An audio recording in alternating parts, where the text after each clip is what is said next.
अस्सलाम वालेकुम। तो अनसुनी बातें आज आपको एक ऐसे वली के पास लेके आया है जिसको वली ना कहना मेरे ख़्याल में उस शख्सियत की, जो उसकी हमागीर शख्सियत थी, जो उसकी बातें थीं, जो उस शख्सियत ने कारनामे अंजाम दिए, उस सब को भुला देने के मुतरादिफ होगा। हुज़ूर पाक सल्लल्लाहु अलैहि वसल्लम के बारे में अशार कहे, वो काम किए जो कि आज तक बल्कि रहती दुनिया तक लोग याद रखेंगे। शाहनामाए इस्लाम के मुसन्निफ़, पाकिस्तान के कौमी तराने के मुसन्निफ़ और आज़ाद कश्मीर के तराने के मुसन्निफ़ हफ़ीज़ जलंधरी साहब। हफ़ीज़ जलंधरी 14 जनवरी 1900 में पैदा हुए और एक बड़ी स्ट्रगल्ड ज़िंदगी गुजारी, ज़िंदगी में बड़ी मेहनत की, छाबड़ियाँ लगाईं, अपने आप को हर किस्म की अजियत से गुजरे वो, और उसके बाद जो उन्होंने शाहकार बनाए वो आज तक इस दुनिया के सामने मौजूद हैं। उनकी अज़दवाजी ज़िंदगी भी 3 बीवियाँ थीं उनकी मुख्तलिफ़ औक़ात पर। जब उनकी पहली बीवी का इंतकाल हुआ तो उसके बीच में ही एक अंग्रेज़ खातून से उनकी शादी हुई। उसके बाद पहली बीवी के इंतकाल के बाद, जो कि 1954 में उनका इंतकाल हुआ था, उसके बाद फिर उन्होंने तीसरी शादी की और तमाम जितने भी उनकी बीवियां थीं उनसे जो औलाद हुई, औलाद नरीना उनको नसीब नहीं हुई। और एक और बात जो यहाँ खड़े होके, इस ख़ास माहौल में खड़े होके एक बात जहन में आती है कि 9 बेटियों में से आज तक हमने कहीं मीडिया पर इनका किस्सा नहीं सुना कि वो आजकल कहाँ हैं, वो क्या कर रही हैं और उनकी ज़िंदगी किस तरह गुजर रही है। इतने बड़े हीरो की औलाद की ज़िंदगी कैसी गुजर रही है, आज तक मैंने अपने ट्रेडिशनल मीडिया को इसको कवर करते नहीं देखा। क़याम पाकिस्तान के बाद जब एक कमेटी बनी 1949 में कमेटी बनाई गई और उसमें एक म्यूज़िक तरतीब दिया गया।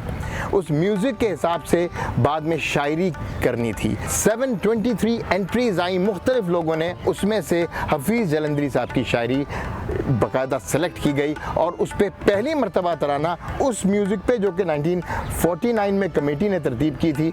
उसके बाद 1954 में पहली मरतबा तराना पाक सरज़मीन शादबाद वो चला। हफ़ीज़ जलंधरी साहब की शायरी और म्यूज़िक पहले तरतीब दी गई थी उसकी। 1948 में जहाद कश्मीर में भी हिस्सा लिया, तो वो सिर्फ एक उस तरह के सूफ़ी शायर नहीं थे जैसे कि नॉर्मली होते हैं, बल्कि वो मर्द मुजाहिद भी थे। 1948 में कश्मीर के महाज पे बाकायदा जंग लड़ी और वूंडेड हुए और वूंड हुए। और उसके बाद 1965 में उन्होंने बेशबहा तराने, बहुत बेशबहा गीत लिखे। अंदर मैंने एक सलाम भी देखा जो हुजूर पाक सल्लल्लाहु अलैहि वसल्लम की पैदाइश पर उन्होंने लिखा था। और तारीख़ गवाह है इस बात की कि हज़रत अल्लामा इकबाल ने बाकायदा उनको बुलाकर उनसे ये सलाम और ये कलाम सुना था, जो कि हुजूर पाक सल्लल्लाहु अलैहि वसल्लम की पैदाइश पर उन्होंने लिखा था।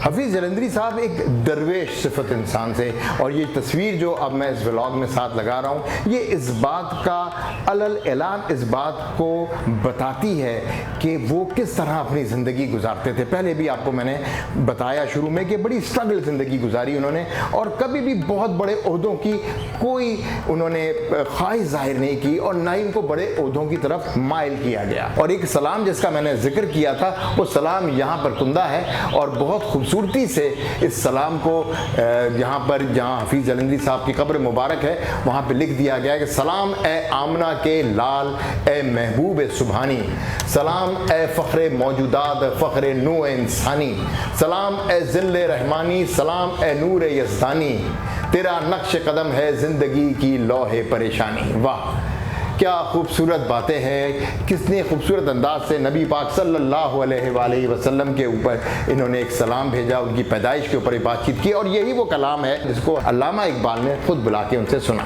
इस कलाम के सलाम के आखिर का जो शेर है वो मैं मिस करते हुए भी मिस नहीं कर सका और मेरा कैमरा भी दिखाएगा ये शेर, मैं आपको पढ़ के सुनाता हूँ। तेरा दर हो मेरा सर हो, मेरा दिल हो तेरा घर हो, तमन्ना मुख्तसर सी है मगर तमहीद तूलानी। क्या खूबसूरत अंदाज से खराज तहसीन पेश किया और क्या ख्वाहिश का इजहार किया। इतनी बड़ी बात छोटे से 2 मिसरों में कहकर हफीज़ जलंधरी ने अपने आप को अमर कर लिया।